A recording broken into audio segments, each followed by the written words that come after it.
Hello and welcome back to the channel. Amber here, and I'm back for a little bit of theory time. You know the drill, like and subscribe. And if you'd like to help support the channel, check out Road to Tar Valon on Patreon and YouTube memberships. So let's dive in. First off, this video will contain massive spoilers for the Gathering Storm. You have been warned. So I think episode 7 is setting up a huge plot point from the Gathering Storm. And I'm not saying this lightly. I genuinely think we are seeing the early threads of the Battle of Tar Valon being laid out right now. I legitimately think word will get back to Egwene that Mat's little sisters are the ones who took out child Volda. And I can just see her clocking that and being like, oh, these girls, mine now. I can see Egwene taking them under her wing once she's back at the tower when the Seanchan attack. Because let's be real, she's going to need allies. And the twins, they're a perfect candidate for that. The Cauthon twins already feel intrinsically linked, right? They're wilders, channelers who taught themselves to channel without formal training. And wilders usually come with tricks. Nynaeve could heal, Bode and Eldrin, I think they can link. Linking is also called forming a circle, and it's the joining together of two or more channelers in order to combine their strength in the one power to power up beyond the strength of individual channelers. I think the twins can do it better than most full Aes Sedai. They're twins. That connection runs deep. And they already did a great job linking with Alana during the Battle of the Two Rivers. That wasn't nothing. They're also very strong channelers. So now imagine this. All of that is set up for the Battle of Tar Valon. Egwene at this point is still a rebel Amerlin, captured by Elida. She's dosed with fork root, barely able to channel, but she starts having visions of a Seanchan attack, and her visions are correct. They show up, and it's chaos. The tower is completely unprepared because Elida's in charge, and the Ajas aren't working together. The Seanchan roll in on their flying Rockin and Toe Rockin and take the tower completely off guard. But Egwene starts working from inside the tower. She is captured, half drugged on fork root, barely able to channel, and she organizes a group of novices.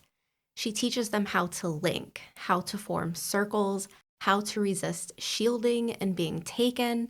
She leads a bunch of half-trained girls into one of the most intense magical battles in the entire series. And they win. A short play-by-play goes like this. Adalorna, Green Aja Captain General, helps Egwene raid the tower's storerooms. Egwene gets the White Rod, a very powerful sa'angreal, and she just goes off with it. She clears out Damani, she's sniping Toe Rockin out of the sky. A third of the Seanchan forces go down and they're forced to retreat. But all this is possible because of Egwene having the backing and the camaraderie of the novices. And who better to lead the charge with her than the twins? They have a shared history with Egwene. Daughters of the Two Rivers, they've already been through it. They were captured by Volda, threatened as well, and threatened with his torture. And now in the show, they're the ones who take him down. Not Galad. That's a huge change from the books, but it makes sense if the show is setting them up as major players in the defense of the tower. That change to Volda's story feels like foreshadowing. We're already seeing how powerful Bodwin and Eldrin are. We're seeing how they can link, how in sync they are, and what it looks like when they fight together. And the idea of Egwene forming a circle with these girls and a group of novices seems like the right fit. They take on a Seanchan force of 100 flying beasts, channeling Damani, 300 ground troops, blood knives, and 200 fists of heaven. That's cinematic gold. That feels like big season finale energy right there. So yeah, I think the groundwork is being laid right now in episode 7. And the Cauthon twins, they might just be the wild card that helps Egwene save the White Tower. And honestly, that gets me really, really excited. Most show changes serve a purpose to help condense and set up for future events. And this one feels exactly like that. Volda is a great villain, but I'm not really bothered by his death being different. Settling up the Battle of Tar Valon is a much more climatic event. It also has one of the most satisfying arcs for Egwene, and her shared history with the twins leads itself into a really tidy plotline with really believable motivations. Egwene will need allies under her imprisonment by Elida. Who better than two stubborn, incredibly strong channelers that already have something in common with Egwene? They know what it's like to be captured. They know what it's like to be threatened under torture. They will be the first ones to come to her aid when she says, "Hey, I'm having foretellings of an army that comes to enslave Aes Sedai." They are natural allies at this point. So let me know what you think. After season 3 ends next week, I plan on taking a little time to catch up on life and watch all the content I missed in the last month being busy. I am also hoping to pull together another theory episode like this one for those who aren't bothered by book spoilers. So like always, if you have ideas, questions, and theories, drop them down in the comments and maybe I'll put something together for another video. We've only got one episode left, and I think after it airs, I'll be able to form more ideas on what we could be seeing in the event season 4 is greenlit. Another small announcement, but my podcast partner Laura has just started reading the Wheel of Time books.